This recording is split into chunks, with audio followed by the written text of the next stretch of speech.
You got into the safety business because you wanted to protect people, but somewhere along the way, the job started controlling your time, your schedule, your priorities, even your income potential. What if the expertise you've built over the years in the field can give you something more? More freedom, more control, more ownership of your future. I'm Sheldon Primus, the author of 7 Steps to Starting a Profitable Safety Consulting Business and the host of the Safety Consultant Podcast, with more than 350 episodes helping safety professionals become consultants and grow their career. Consulting changed my life. In fact, I'm a full-time RVer, and one consulting contract paid for my home I live in today. Now, I help safety professionals build their own consulting practice through bi-weekly coaching calls, accountability, and personal guidance. But this program isn't for everyone. Start with the Consultant Readiness Audit at sheldon.coach. What if everything we thought we knew about safety was just interference? From the host of the Rated R Safety Show and the founder of Safety FM comes the complete Signal Transmission Trilogy, now available in one powerful edition. Safety, in my opinion, the book that started the conversation. Safety Mutation, where the boundaries of culture, systems, and belief begin to break. And now, Safety Transmission, the final piece of the signal. For the first time, all 3 books are together in one volume. The Signal Transmission Trilogy, Complete Edition. This isn't just about compliance. It's about consciousness. It's about decoding the way we think, lead, and live, inside and outside the system. Whether you've been following the signal since the beginning or you're just now tuning in, this is the version to own. Search Signal Trilogy on Amazon or visit safetyfm.com to get your copy now.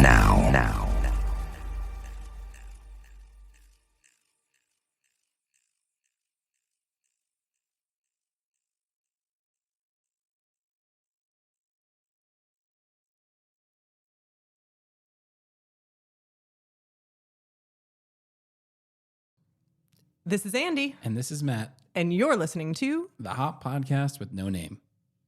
What a dumb name. It's so stupid.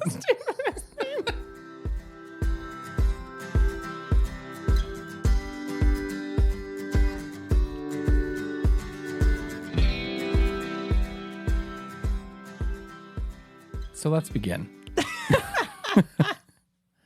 Episode 26.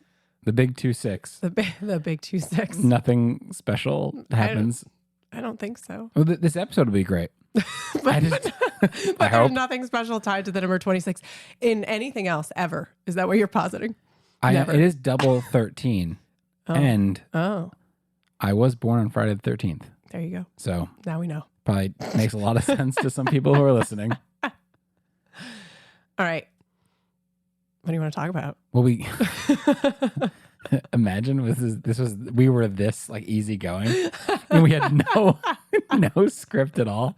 Nothing. Which we don't have a script. We just have a general idea. Yes. Yeah, at best. At Usually, best.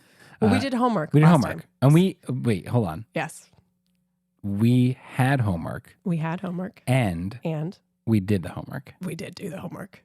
We really did. which is, I think, might be the first time that we had homework on the podcast, and then between recording the episode and the next one, we physically went somewhere Yeah. and actively did the homework. Yeah. Well, I mean, maybe you never did the homework in the past, but I physically went to my house and actively did much of the No, homework. we didn't go to a location. No, you're right. You're absolutely right. This is the first time that we did the homework with a different group of people than ourselves or our family, or referencing something that happened in the past. Exactly. Correct. We always, Yeah. there's always stories, and we think, Sure. we give the homework and we think about, okay, this happened then, or something happened and then it made us think to do the homework. Correct. But this is the first time. Mm. It was give the homework, go somewhere, do the homework. So what is this mysterious homework we did? I remember it. Do you remember it? Of course, What I we actually- remember it. Yes, I we was did it. present. All right, I'm going to summarize what the homework was. Okay. So if you are trying to catch up to what the heck we're talking about, the homework from last episode was making sure that we had some sort of story that we could use if we ever ran into a leader who was like, but I pay people to follow the rules. And to do that, that means we have to take some rule that we see, some sort of deviation prone rule, and go learn about it. Go learn what it's actually like to follow that rule. Go learn kind of where the rule came from. Go learn whether or not that rule actually has operational fidelity. Go understand what problem we were trying to solve with that rule originally, so that you can assess if that problem is actually being solved yourself along with the other people who are having to follow the rule. You can assess if that's what's happening or not. Which I feel like we often, when you do your leader voice, I don't do this. When you do your leader voice, we make them sound like they're bad. Oh, right? when I said, yeah, I don't care. We pay you to follow. Yeah, no. Typically, it's not. It's very much, we are given this expectation from a governing body. Correct. And we have to adhere to it. Yeah. And so I need everyone to adhere to it. Absolutely. So, usually comes from a very genuine, well-meaning place. Yes. That we characterize as not on this podcast. Not here. Not here. So we had the opportunity to actually do this homework this past week. And in order to make sure that people are like comfortable sharing stories with us, we're going to do our very best to make this as anonymous as possible. So we're going to talk about it in very vague senses. And caveat, if someone hears this and they were a part of it, we absolutely love this group of people that we work with. Absolutely. Yeah. So we were asked to take a look at a rule or a set of behaviors at a facility. So this facility is very dangerous. And one of the rules that they do in order to try to minimize some of the danger is having control over vehicles, right? And the way that they try to control vehicles is making sure that the driver of a vehicle, who has been vetted as a very responsible person, that driver of the vehicle has control over the keys at all times. Because this facility is so dangerous, the larger concern is that somebody who is actually looking to cause harm, like looking to sabotage the system with that vehicle, could do grave damage and cause catastrophic failure. And so the rule itself, the thing that we were looking at, is the practice of drivers being able to have control over their keys, and the practice of those keys being on the person at all times and not being left in the vehicle, and the practice of the vehicle being turned off at all times when the driver is not in it. Thank you for that last part. Yeah. Because if it was the vehicle turned off all the time, it would have been great. But yes. Yeah. So we had a group of people that were brought together to try to understand the rule and try to understand the difficulties in following that rule, because realistically what happens is that you end up seeing variations of this rule being followed or not followed. Like every once in a while you can find keys in a place they're not supposed to have, or they won't be on the driver. And so those are the types of things that they were asking us to help take a look at. And if this is not your first episode, which we don't know, you could probably think of a million reasons why that rule might not be always adhered to, that are very human and normal, and you probably couldn't prevent with just saying, don't do this, be better. Right. And so we learned a lot of things, and I'm going to leave the specifics out of what we learned just because it feels like the right thing to do. But one of the main things that we learned was that with the people in the room at the time that we were learning, there were a lot of variations about why this rule existed. And no one quite could put their finger on exactly why it existed. There's lots of sort of theories, assumptions, thoughts, word of mouth of why the rule existed. And so part of what we struggled with is that there are a lot of difficulties in being able to follow the rule. Like there's logistics difficulties of doing it. There's difficulties of walking away from a vehicle and having it turned off all the time just for like the heat purposes of not having air conditioning running. It's hard to remember, never forget to always have the keys on you. The solution set that they put in place to try to remember to have the keys on you comes with its own issues of, you being tethered to a vehicle in order to try to make sure you don't forget the keys. Well, now the keys are physically tethered to you. There were a lot of operational struggles in actually being able to follow the rule. And then when we tried to really clearly understand what problem we were trying to solve, in order to figure out, are there other solution sets, right? Because the solution set wasn't working well. We had a hard time being able to actually pinpoint what problem we were trying to solve. It ranged everywhere from, specific conditions of someone nefariously using the vehicle, like a bunch of different specific conditions, all the way to, hey, it's a promise we've made to a regulator, all the way to like, this is just a best practice of what we need to do, and everything in between. And that's actually one of the best places that if we had more time there, we would want to grab some other people that maybe have different information so we can try to nail down what we're actually trying to address. Because realistically, just what we learned is that whatever problem we were trying to address, the solution set wasn't working very well, but we don't know how to change any of it until we actually know what problem we're trying to address. And if the scoping of that is something we needed other people to help us get information, then that was probably the next move that we would make if that was our own facility that we could spend more time at. Yeah, and I think it's classified as one of those rules that falls into the way to adhere to it, or if it's a regulation, the way to follow it is always remember, never forget. Yeah.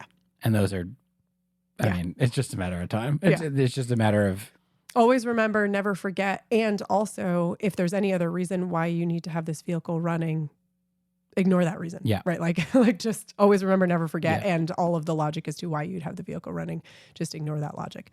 So anyway, yeah. So we got to explore that a little bit this week. Yeah, it was a good one. Yeah. We did it. We did homework. we did homework. So hopefully, if you guys want to send us anything, fling it our way. If you also did the homework of trying to figure out some of these deviation-prone rules that you're seeing. And what's been fun about kind of changing the way just this temporary kind of, how would you respond to a leader sort of mini series, I'll say it, even though you don't like it, that we're doing, is we have gotten some really good emails and some good questions, and we're going to keep digging into those. Yeah. As long as you all have questions on it, we'll keep going. Yeah. Yeah. So that was our homework. Now, new pushback topic. So if this is the first time you've tuned in, the mini series that Matt alluded to of what we're trying to help with is oftentimes in this space of trying to implement HOP concepts, you get pushback or concerns, or you yourself have concerns. And we do see some patterns in that, right? Where a lot of people bring up similar concerns. So we wanted to address them, talk about them, and then maybe give some suggestions of what somebody could try to go do to help navigate the concern. So what is our concern now, Matthew? Which one have we heard recently that sparks interest? Yeah. So the one we hear very often is leaders or leadership will be on board with HOP in theory. And I say in theory because it is always this stuff sounds great. I'm into it. Wow. Andy and Matt are the best. And then something of greater consequence happens. Serious injury or worse. Yeah. And the leaders or a leader will just say, we got to put this HOP stuff on pause. The consequence is too great. We need to go back to what we know. I'll say it dramatically. What we know works. Yeah. Yeah. We've actually had several companies. A lot. This is a very generally common. say us, hey, we had to put all this HOP stuff on pause because we had some serious injuries. And they say it in the best ways. We Yeah. got to stop doing HOP. We got to stop. We can't do any more hops. All these ways. Right. And then, and honestly, that doesn't quite compute, at least in my brain, when somebody says that, because I'm scratching my head and thinking, well, that's probably the time you really, really, really do want to use this subject. You know that we're not on video, so you didn't need to actually scratch your head. Like, I got it. Thank you. Wow. I just said you needed the visual. Oh, I get it. And so we spend a lot of time trying to help people kind of navigate through when they personally feel that way, right? Of like, well, these concepts work really well for like maybe low consequence things. But, once you get to a certain level of consequence, if there's a serious injury, if we have a fatality, if we have a huge operational upset, it starts to feel like the concepts don't apply anymore. And so people feel that for themselves, and they also witness other people around them having that same response. So I think we kind of want to address this in two different ways. One is if you're one of the people that are thinking, actually, we probably do want to use some of these HOP thought processes, like even when there is this like serious consequence event, we're going to address it from that perspective. And then we're also going to address it when you yourself are the person that's kind of falling into the, I don't know if we want to use it right now, and see if we can help from both angles. I think if we looked back at the reaction of when something gets too complex, stressful, to default back to what's normal is incredibly human. Oh, and yeah, normal. absolutely. I mean, if you've ever seen me try to diet, I mean, it's spot on. I am great until like the most stress. minor inconvenience. And I'm like, oh, I got stuck at 2 red lights today instead of 1. I need pizza. Like, it's just me in a nutshell. I was going to be on this 30-day diet plan, but today I stubbed my toe, and therefore I woke up on day 1 and I stubbed my toe. So let's just not even begin. But I think it's a very human thing that, you know, when the stressors get great. And honestly, we're talking about sort of an imaginary one-on-one conversation, right? Between someone who's trying to talk to their leader, but that leader may also be told from someone else. I mean, it could trickle down the train. Trickle down the train. Yeah. That's a very specific visual that I just had, which I don't understand at all. And it involved a vertical train in a waterfall, by the way. So. You clearly don't get it. Trickle down. Yes, it could be trickling down. A drain? I don't even know where I was going, but it could be trickling down from a higher up conversation. So yeah, absolutely. So I think the first thing that we want to recognize, if you're the person who's like, but we really do have to be like learning like about context and applying these concepts, even like actually probably even more seriously when we have a serious event.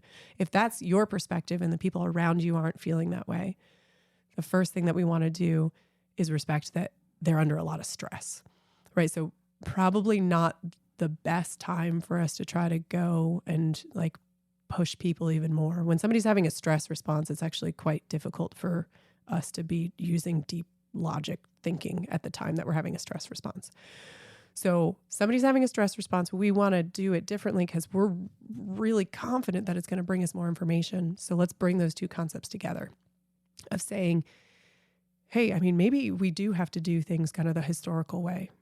Maybe we do, right? Maybe the regulatory requirements we're under at that moment in time, we don't have any flexibility around, or maybe the person who you're talking to, as you mentioned, Matt, is getting direction from someone that they're not ready to push back against. So we might just have to accept the reality of we're going to respond in some way historically how we've responded in the past.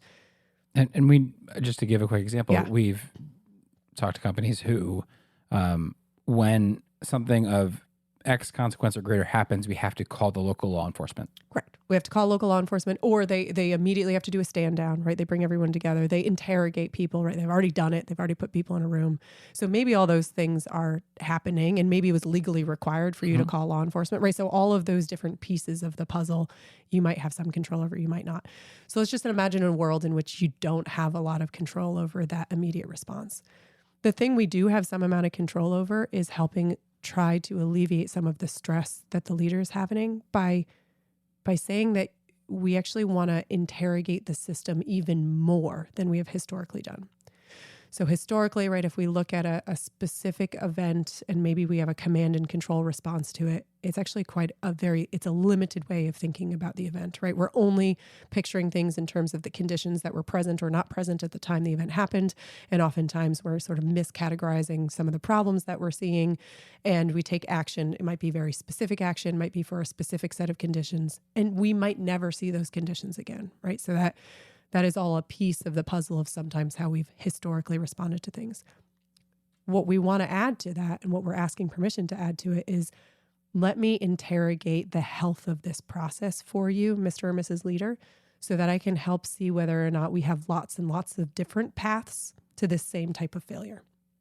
So I'm going to do more rather than less.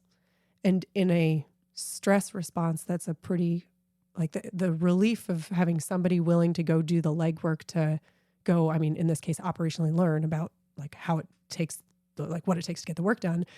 In doing that, you're actually giving a leader a little bit more peace of mind that we're going to look broader than what we've done before. And you don't have to relate it to HOP. You don't have to talk about any of the concepts of HOP. You're just saying, I'm going to go interrogate the system more and bring you back more stories of various different ways that we can get to this end result.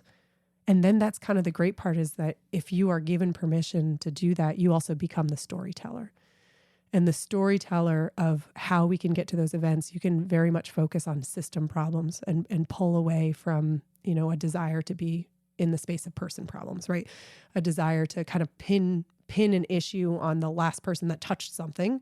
We want to pull away from that and instead look broader at the system. And you get to then help with that narrative and bring that information to the leader. Because I think, as Todd says, right, great leaders make great decisions with great information. Sometimes we just have that data input problem. So that's option A, right? And just to connect it back to the complexity piece we always talk about. Yeah. We've described failure. I think you always say it's like a perfect storm, right? Yeah. It's a coupling of all the normal crap that can go wrong happening. Yes, And absolutely. so what we're saying is, let me go and learn more about this normal stuff. Yeah. That may or may not have been happening at this time, but could happen to cause something Very similar. of high consequence as well. Absolutely. And so you're learning about sort of the really normal stuff that can all come together to cause a really, really bad day. And you're learning about it broader than perhaps we've done in the past. Okay.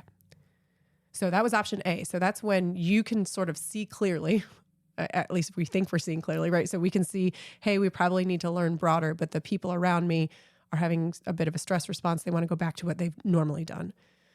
Option B is that we ourselves, whoever's listening to this, we're also wrapped up in that stress response, meaning an event is happening or has happened, and you're thinking, you know what, this HOP stuff probably doesn't apply right now. Like, we just need to get back to basics. We need command and control.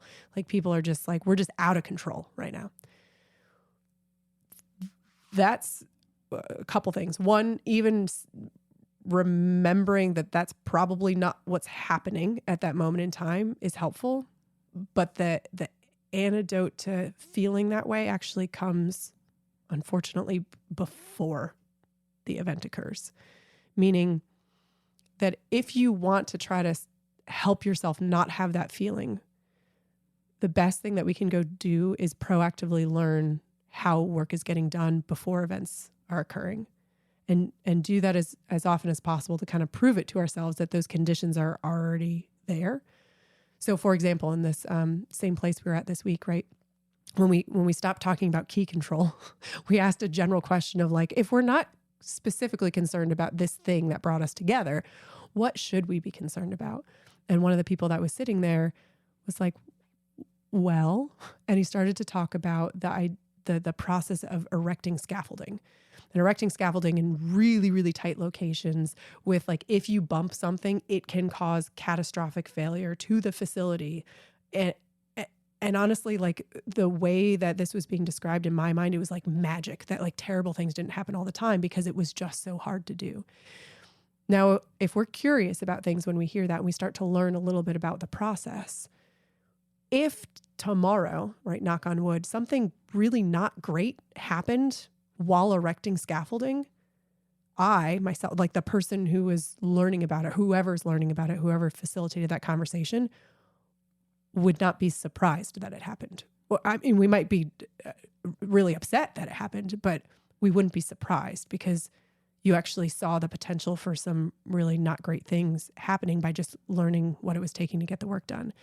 You could go a step farther, by the way. Yeah. Because in saying, hey, I'm going to practically learn about scaffolding, and then you practically learn about fabrication and practically learn about any other group, you start seeing the pattern that you're surprised that we're ever able to have these successful days. Correct. And so when something goes wrong, whether it's in one of those areas or not, you've now really, you're like, yeah, I this is terrible, but this is what I feel every day. Yeah. And unfortunately it came together, but I know this to be true because I've seen it every time I've operation learned. Yeah, absolutely. So you can see the pattern in that subject, but as you mentioned, you can see the pattern more broadly of like, I'm actually surprised we are as successful as we are. And that, arming yourself with that level of information guards you from the surprise And it's often the surprise that brings you stress, right? So you're surprised it happened. You feel caught off guard because you thought we were safe, right? You thought everything was fine. We thought everything was running well. It's that surprise that then gets exacerbated by the seriousness of the consequence of it. And the fact that now like people's lives are dependent on it or sometimes affected by it. And also there's a bunch of other people that are looking at what's happening right now. So you add that all together, it's an extremely stressful environment to be in. And a bit of just a bubble of relief is having information. And information in this case, what we're talking about is understanding a bit about how work is being done. So when and if bad things happen before we're able to make changes or adjustments to it, we're not surprised. And that's one less level of stress added to it, which maybe can give us just a split second of clarity for long enough to say, we absolutely have to go understand how work is getting done here, because that's the only way we're going to get better, right? Like having a narrow view of what's happening is probably not going to help us in the long run, because I already saw 25 different other paths to this type of failure before this one even happened. Yep. So those are your two options, right? First one, you're seeing this pattern, but maybe people around you aren't. You're just asking for permission to go interrogate the process, not the people, right? No. Interrogate the process, the health of the process, what it looks like, how hard it is to get work done, what normal looks like. That's option one. And then option two for yourself, if you find yourself wrapped up in this, hey, probably HOP isn't going to apply because the consequence is too high. If you find yourself thinking that, then an antidote to that is just learning more proactively about normal work, so you can start to see the patterns of how often, people are really adapting in real time to try to make things successful. Yeah. And by the way, HOP absolutely applies during high consequences. Just to be in clear, case we didn't touch on that enough. It's actually really, really important, because if consequences are really high, that is the place we should be learning and improving the most. Because clearly we have a brittle system Yeah. that needs to be learned about. Yeah. All right. This is a bit of a longer one. Do we want to give homework or? Well, I mean, I think a kind of a fun homework would be to pick anything that's successful, like any type of work or process that you have no reason to believe that there's anything going wrong. Like none of your metrics show you that it's going wrong. You don't have any problems with it. People aren't complaining about it. And just go operationally learn about that. But normal work, even though there's no reason to think anything would go wrong, to try to be able to show to ourselves that even in like really successful normal work, there's still lots and lots of things that people are adapting to and adjusting to and trying to, make success out of a process, even when it's really hard to see that from the outside. Yeah, it may not be a perfect storm yet, but there's still a lot of ingredients. Rain. Yeah, there's a lot of rain. There's some wind. There's some, Go learn about this. There's a puddle. There's a puddle or two people are stepping over. Cool. All right. Thanks for listening. And we'll talk again soon.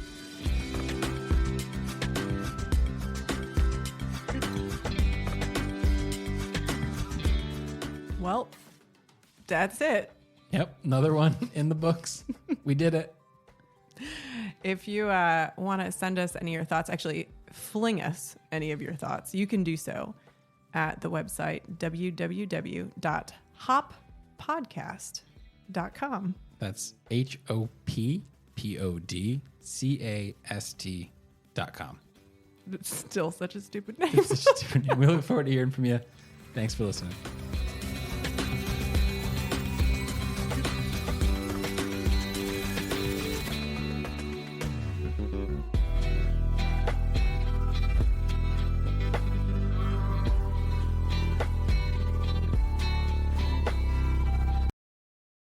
You got into the safety business because you wanted to protect people, but somewhere along the way, the job started controlling your time, your schedule, your priorities, even your income potential. What if the expertise you've built over the years in the field can give you something more? More freedom, more control, more ownership of your future. I'm Sheldon Primus, the author of 7 Steps to Starting a Profitable Safety Consulting Business and the host of the Safety Consultant Podcast. with more than 350 episodes helping safety professionals become consultants and grow their career. Consulting changed my life. In fact, I'm a full-time RVer, and one consulting contract paid for my home I live in today. Now, I help safety professionals build their own consulting practice through bi-weekly coaching calls, accountability, and personal guidance. But this program isn't for everyone.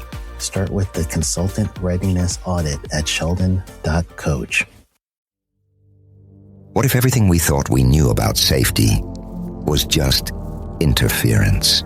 From the host of the Rated R Safety Show and the founder of Safety FM comes the complete Signal Transmission Trilogy, now available in one powerful edition. Safety, in my opinion, the book that started the conversation.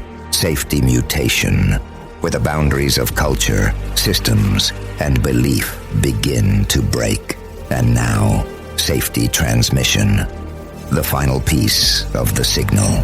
For the first time, all three books are together in one volume. The Signal Transmission Trilogy, Complete Edition. This isn't just about compliance. It's about consciousness. It's about decoding the way we think, lead, and live, inside and outside the system. Whether you've been following the signal since the beginning or you're just now tuning in, this is the version to own. Search Signal Trilogy on Amazon or visit safetyfm.com to get your copy now.